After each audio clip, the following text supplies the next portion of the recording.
Hello, everyone. Do not adjust your monitors. This is indeed Inside Voices First Takes. I am still Colin Binnig. And I'm Adam Rubin. Unfortunately, you are.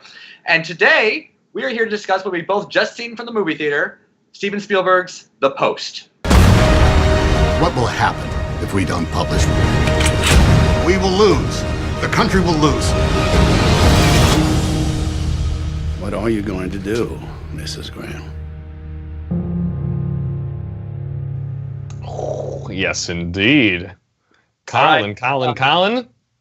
An award-winning episode of Inside Voices First Takes, I think it's fair to say. Let's not get cocky, okay? We have a long way to go, okay? But yes, hopefully we'll get an award for this. Yes. Well, everyone involved really should have an award. We deserve it. Yeah, but mostly us too. Let's dive right in. Give me your first impressions of seeing The Post. My first impressions of The Post were, I liked it. I liked it more than I thought I was going to like it, I have to say, given that, I knew about the Pentagon Papers going in, so I had an idea of what the story was, what the plot of the movie was going to be. And I have to say, they did a fantastic job, I thought, of making me care about some on the surface fairly mundane aspects of the news business, especially the newspaper business, which I have to say a huge chunk of the movie is just the fun of getting to see all the old stuff that doesn't really happen anymore. The actual printing of the newspapers, all the mechanical goings on. You can tell how much everybody's enjoying getting to celebrate that, since that's kind of it's a bit anachronistic at this point. But I walked away. My number one thought walking out of that was, ooh, John Williams.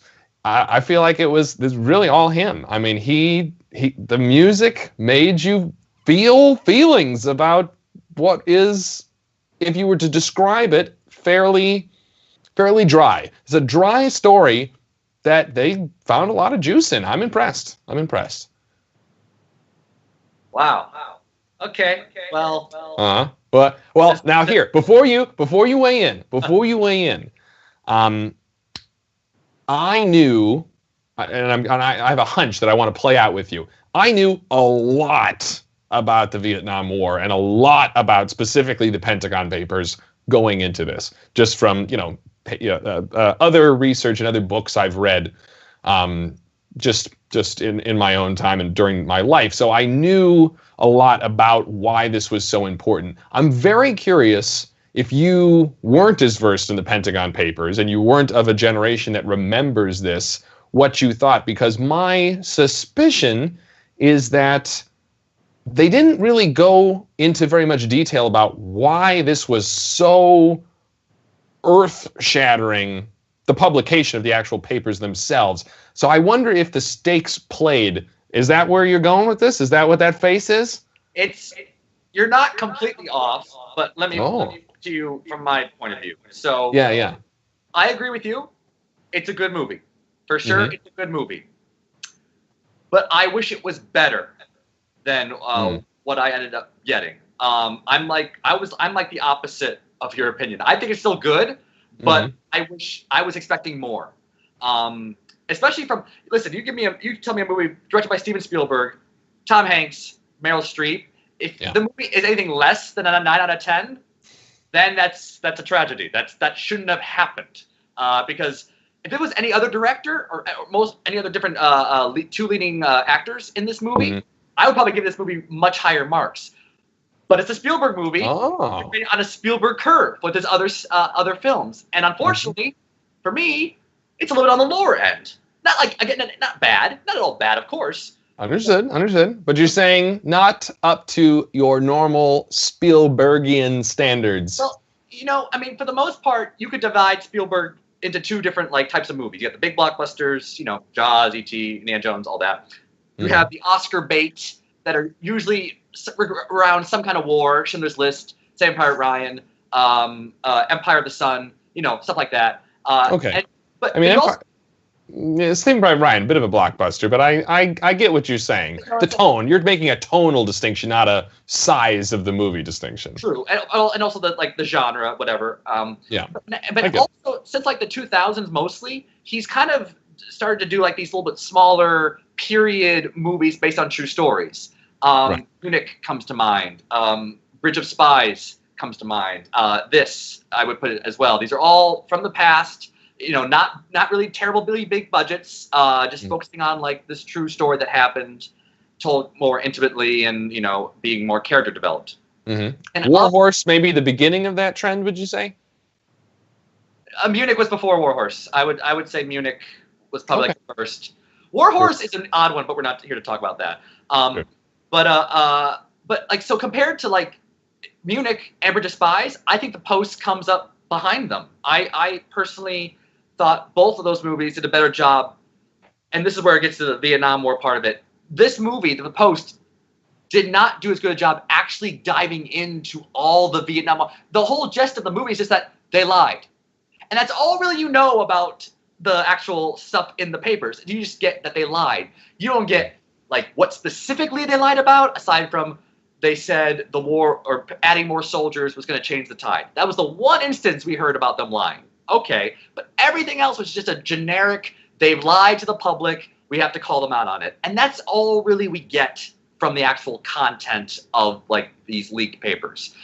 And that's too bad, because I wanted to focus more on the specifics. I wanted to know more about specifically like how did Kennedy lie regarding the war? How did Eisenhower? Apparently this went back a long ways, and we just get a very quick montage in the beginning of just them giving speeches and then next president, and then that's it. I really wanted more. I wanted more attention to the detail of the story. Yeah, and we do have the reporters as they're pouring through the papers in Hank's character's sort of living room. They do rattle off, oh my God, Johnson knew this, and he said. But if they rattle off a couple specifics. But I was thinking, if I didn't already know what those events were and what they meant, I think it's. You are definitely confirming my suspicion that it would have been hard to internalize what the significance of those things were if I hadn't gone in with such a background. Right. Whereas people of my parents' generation who, lived through this and remembered it are going to absolutely be triggered by these things because they knew exactly, that these were all incredible revelations. But I agree with you. They didn't spend much time going into the backstory for people who didn't already know what these things meant, telling you what they meant. Right. They really focused more on the paper, will they, won't they. The focus was more on like the consequences of publishing against the government rather than the content of the report itself and what it was exposing. That was much secondary nature. And I think that was, in Steven Spielberg's defense, not that he really needs it, an intentional decision that he made because, to me, the movie really did feel a little bit less celebratory in the way that some of his other historical dramas have been, where they were really, really about sort of nerding out about the history of the thing. There were moments where he was nerding out, but overall it felt much more like he wanted this story to be an anachronism for just the importance of the press and the importance of papers going after the president and going after the government and exposing corruption. Yeah. And I think by glossing over what the particular corruption was in this case and just telling you that there was a bunch, it makes it easier to parallel with the current situation, which it seemed pretty clear that they were trying to do. You're absolutely right. I completely agree. Yes, that was definitely a Spielberg decision to purposely focus on, because it is such a timely movie for right now. Let's focus more on the implications of government interference with the press and what that could be a bad precedent for, and this was like the first moment where, that those two forces really butted heads. And so that should be the focus of the movie, which is fine. I just wanted there to be another focus. I wanted to be two focuses, and it just one overshadowed the other.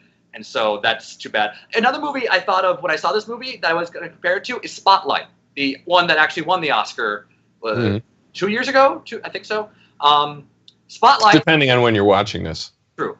Spotlight, I think, better movie than The Post because Spotlight went such into detail on the whole scandal in the church, Right. on top of the implications of what would happen if you publish this, how would it affect the Catholic Church and the bishops and everybody like that. It managed to do both, and I wish the Post had done more of that for me. Yeah, fair enough. And like I said, I had that thought leaving the theater. The people I saw it with, who were around me, all were of an older generation. It seemed pretty clear that they all remembered what it was, so everybody had a similar feeling as me. But as I was leaving, I was thinking, if I had known as much about the Pentagon Papers as I already knew going in, I don't know if I really would have felt the full impact of it. But I'll tell you what, I really didn't expect to feel the impact of them winning the court case that I already knew they won. You know, when the decision over the phone, you found that emotional? Like I did that big, Dolly in, and she tears up and she's reading his decision a little bit. Yeah. And I'm saying, like, great performance, nice camera work, but John Williams, I think the music made it. I had a tear in my eye at that moment, and I already knew that they won this case. It was those things, those actual filmmaking bits, flawless. I really didn't find a single one that I didn't like. I thought it really was smooth, and it kept moving right along, and there were no scenes that dragged for me, and that's very impressive. I completely agree with you. That moment when she's reading the decision and why he's like the press works for the governed, not the governor. Right. Not the governors. Great line. It's a great line. It is. I have to disagree with you regarding the score. I found the score not memorable at all. I don't know why, but I don't think this is one of John Williams's better scores. When you leave the theater, if you're not like humming the theme, that's not good. And it didn't have a memorable. It maybe had a good few bars for that moment, but that's not a theme. That's just good notes. That's true. That's true. And I couldn't hum the theme for you if you asked if my life depended on it. I don't remember it. I liked the fact that it was a little bit more in the background, but doing its job. It made me feel when I needed to feel. But it wasn't Star Wars. It wasn't about the score. I don't need a bombastic theme, but like again, I thought Munich had a better score, a little bit more memorable one. Lincoln had a better score. So it just compared to his recent works, still not quite as good. Kind of like Spielberg, not quite as good as his other works, but still good. Still solid nonetheless. Any other director, it gets a higher mark. But Steven is so good, I have to kind of judge him on his own grading scale. Okay, very fair. Let me ask you this, because there was a couple odd character moments I wanted to ask you about. The one when Meryl Streep, and by the way, it is unique seeing Meryl Streep play a character who, for the most part, is not like right away like a strong, character. She's kind of submissive a bit, which is kind of different. Like you don't really see Meryl Streep play a submissive type of character for a long stretch of the movie, which was different, and I appreciated that. But let me ask you something. In the phone call scene when they first are all on different lines, and she has to decide initially whether to run it, and throughout most of the movie, it really seemed like she was erring on the side of caution. It's like, she's friends with a lot of these people. She doesn't, the business just went public, so to, risk it all now is not a good time. And she's on the phone, and just the gradual zoom in of her face, and she's just, she's thinking, and you probably think, let's wait or something. And yet she says to run it. I didn't feel that moment was earned because we didn't get enough build up for like why she would have made that decision at that moment. I liked later on when she reaffirms her decision when the board's in the room and she basically tells them to stay in their place. That moment was earned because before that we got the scene with her daughter about how difficult it is for her taking over the paper and how now she's trying to find a voice. That moment was earned because we got that backstory then. But the first time I was like, wait, that doesn't fit with her character at this moment. It seems random. Were you okay with it?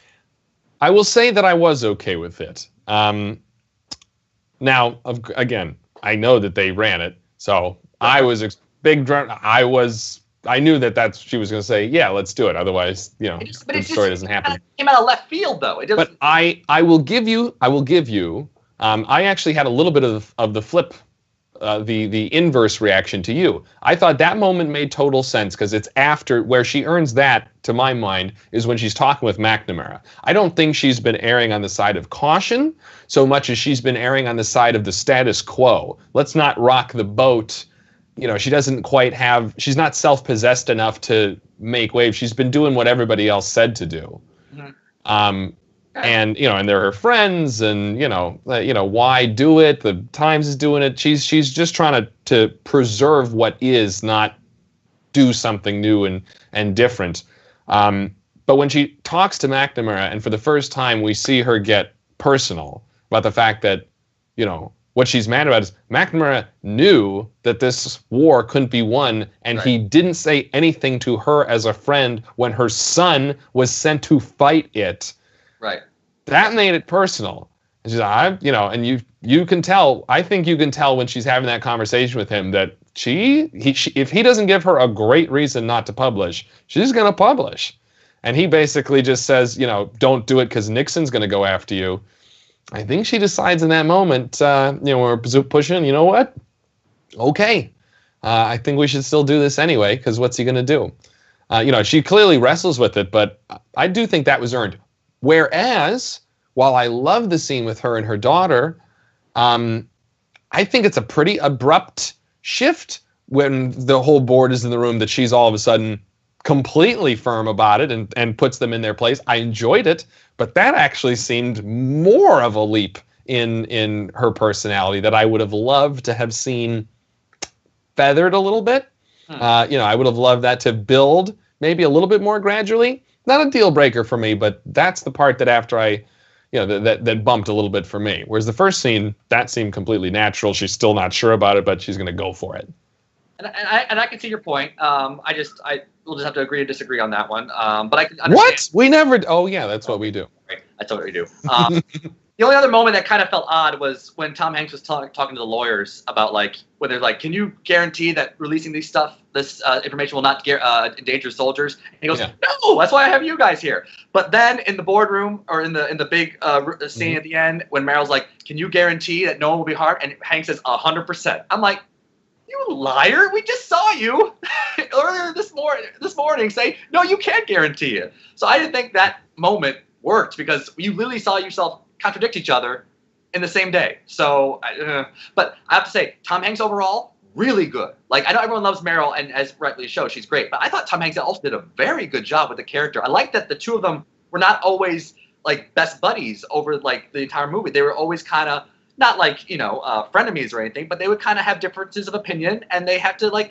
air it out. And I like that they weren't always on the same page right away because it gave a nice room to grow as the movie went on. So I appreciated that quite a bit.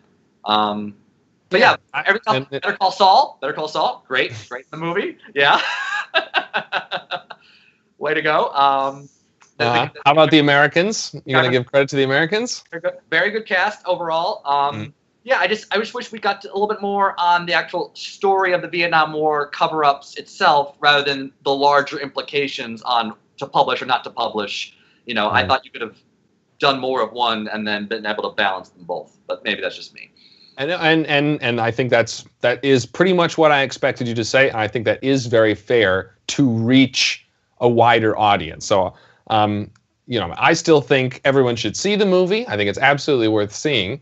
But I think it would behoove you to do a little bit of research, actually, or at least a little quick Wikipedia Pentagon Papers, read a little bit about what was in them before going in. I think this is one of those movies where you'll actually get a little bit more out of it. I think that's worth doing. Look at that. Adam wants you guys to do homework to see a movie. That's so. You don't have to, but I think it'll pay off. Yeah. Okay, final score out of 10. Final score out of 10, I give it a solid 8 out of 10 for me. Moves right along, enjoyable, falls just a teeny bit short, I agree, but overall, a good movie. And I will give it 1 point lower. I will give it a 7. So that's still good in my opinion. I just wish it was a little higher up for getting all these Oscar buzz that it seems to be getting. Maybe I expected too much. Maybe that's on me, but oh well. It's nice for Mr. Spielberg to have a little bit more room to grow. As always, next time he'll get them. He'll get them one of these times. Wait till next year. There you go. Well, that'll be about it for us on Inside Voices. For Adam Rubin, I am Colin Binnig. And I am Adam Rubin. Oh, I hate you. And we'll see you next time. See ya.